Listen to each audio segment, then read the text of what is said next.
بسم اللہ الرحمن الرحیم وبہ نستعین اما بعد۔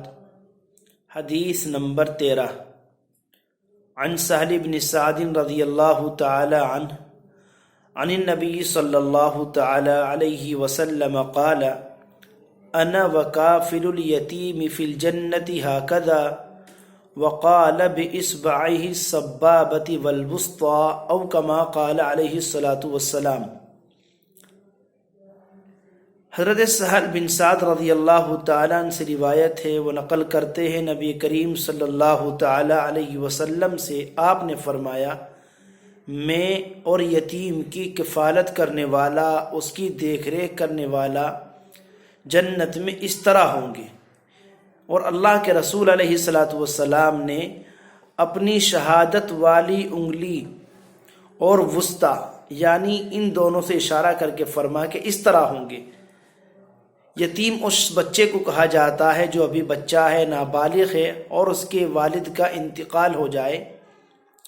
اب اگر کوئی شخص، وہ چاہے دادا ہیں، نانا ہیں، چچا ہیں، بھائی ہیں یا کوئی رشتہ دار ہے، محل خاندان کا کوئی فرد ہے، اب اگر کوئی شخص اس یتیم بچے کی کفالت کرتا ہے، پرورش کرتا ہے، تو یہ دیکھ ریکھ کرنے والا بندہ جنت میں اللہ کے رسول علیہ الصلاۃ والسلام کے نہایت قریب ہوگا۔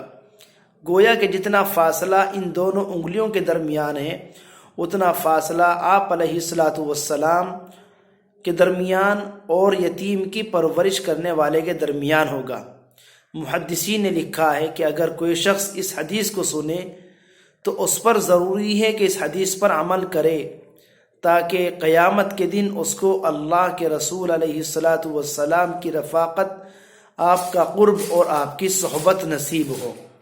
اس لیے ہم کوشش کریں، اگر ہمارے خاندان میں، رشتہ داری میں، محل پڑوس میں کوئی یتیم بچہ ہے، بچی ہے، اس کی مکمل کفالت کریں، جہاں تک ہو سکے اس کے اخراجات کو برداشت کریں اور اس کی مکمل تربیت کرنے کا اہتمام کریں، اس کے سر پر ہاتھ رکھیں۔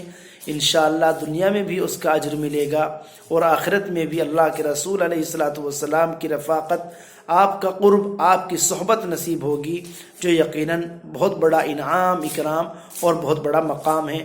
اللہ ہم سبھی کو عمل کرنے کی توفیق نصیب فرمائے، آمین۔ وما علینا الا البلاغ المبین۔